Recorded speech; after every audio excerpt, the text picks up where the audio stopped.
आपका नाम क्या हो? रजनी सैन। किस प्रोजेक्ट से हैं? अलीपुर प्रोजेक्ट से। आपको क्या टर्मिनेट कर दिया गया है? Yes ma'am. किस बेस पे टर्मिनेट किया गया है आपको? मैडम बेस तो इन्होंने हड़ताल का ही बनाया है, क्योंकि हम अपनी जायज़ मांगों के लिए बैठे हुए थे हड़ताल पर, और वो हमारी जायज़ मांगे इन्होंने पूरी नहीं की, क्योंकि इन्हें गुस्सा आ रहा था। ये तो कहते हैं कि हमारा काम 9 से 2 का है, लेकिन काम ही हमसे 24 घंटे लेते हैं। उन चीज़ों पर धीरे धीरे, क्योंकि देखो सारी वर्कर परेशान हो जाती है मैम, किसी के छोटे बच्चे होते हैं, किसी का क्या काम होता है, वो काम हम घर जाकर भी नहीं कर पाते। घर जाकर भी हमें सिर्फ वही काम करना होता है आंगनवाड़ी का। फिर हस्बैंड भी गुस्सा करते हैं कि आपका 9 से 2 का काम है, 9,000 रुपये आपको सैलरी मिलती है, पूरे दिन आंगनवाड़ी का काम करते हो। तो इस चीज़ के खिलाफ हमने आवाज़ उठाई कि मैम जिस तरह से महंगाई बढ़ रही है, उस तरह से हमारी महंगाई को देखते हुए हमारा मानदेय भी बढ़ाना चाहिए।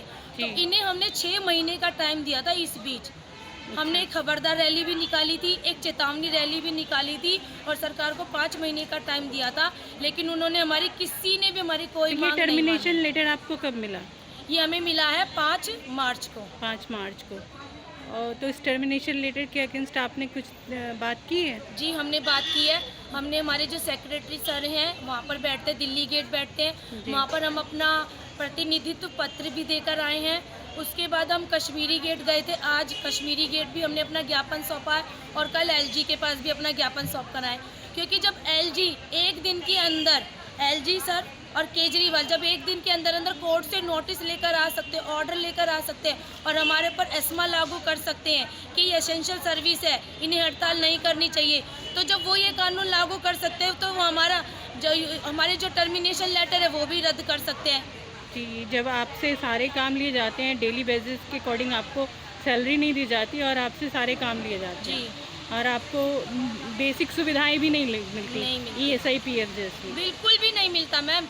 जब हम रिटायर होते हैं ना, तो हमें एक फ़ोन आता है, घर पर बैठे बैठे ये बोला जाता है कि आपको कल से ड्यूटी नहीं आना, आप घर पर बैठ जाओ। अच्छा, मतलब अचानक कुछ भी नहीं, अचानक जैसे टाइम पूरा होता है उसको किसी तरह की कोई आर्थिक सुविधा नहीं दी जाती, ना ही उसका जो एक होती है ना छोटी सी पार्टी दी जाती है, खुशी होती है कि रिटायर हो रही है, चलो ये आखिरी पल उसके साथ बिताया जाए।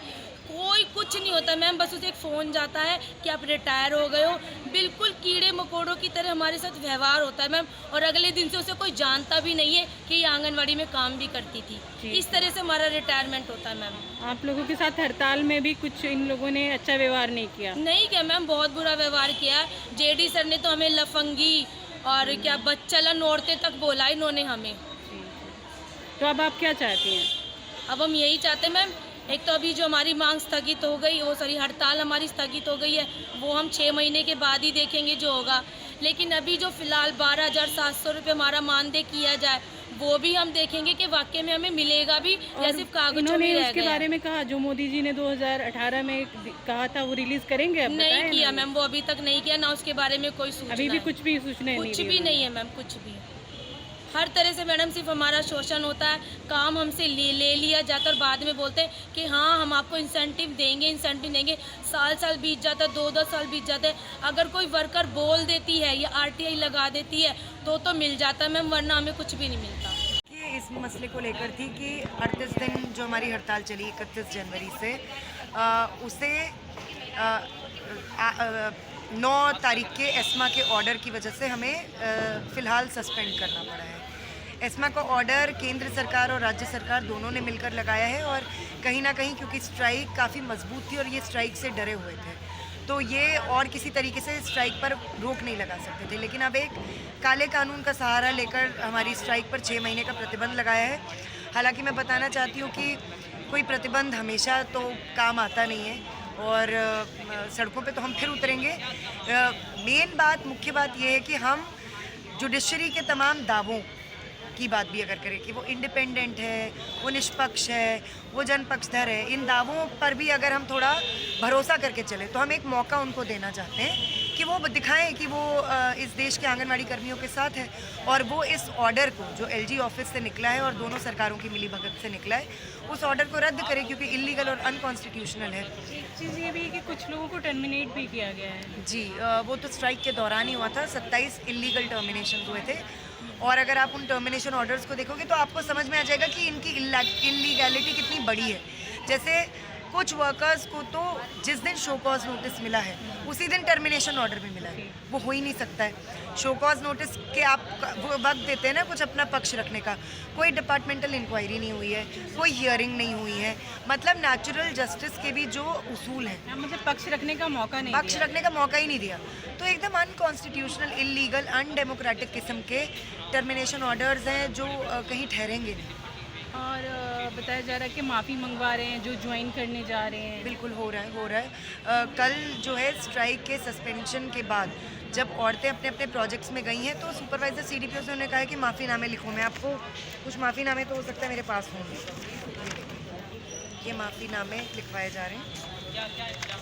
देखिए जैसे कि ये माफ़ीनामे हैं जो आंगनबाड़ी बहनें ज्वाइन करने जा रही हैं उनसे लिखवाए जा रहे हैं कि वो भविष्य में किसी भी हड़ताल में भागीदारी नहीं करेंगी, ऐसा ही कुछ है। जी जी, और वो माफ़ी मांगती है कि उन्होंने हड़ताल में शिरकत की, यानी कि जो सबसे फंडामेंटल अधिकार है ना, इकट्ठा होने का, अपनी आवाज़ अन्याय के खिलाफ उठाने का,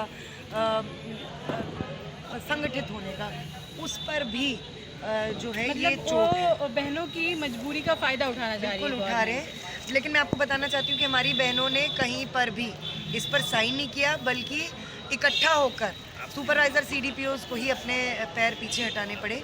और इक्का दुक्का जगह जहाँ साइन भी हुए वहाँ पर हमने कहा है कि हम इन्हें कोर्ट में चैलेंज करेंगे तो अभी क्योंकि इलीगल है। कोर्ट में लेके गई हैं टर्मिनेशन वाले मामले को भी और एस्मा के ऑर्डर को भी। हम लोग ने आज ही एक लीगल रिप्रेजेंटेशन भेजा है केंद्र सरकार को और दिल्ली सरकार को। इनको 1 हफ्ते का टाइम दिया है। 1 हफ्ते में ये इस ऑर्डर को प्लस जो हमारे बाकी मसले हैं उनका कोई अगर ये जैसा कि है कि ये जो मोदी जी ने जो 2018 में उसे भी रिलीज़ करने के लिए कुछ कहा इन्होंने? नहीं, कुछ नहीं कहा, वो भी रिलीज़ नहीं करते। नहीं रिलीज़ नहीं करें।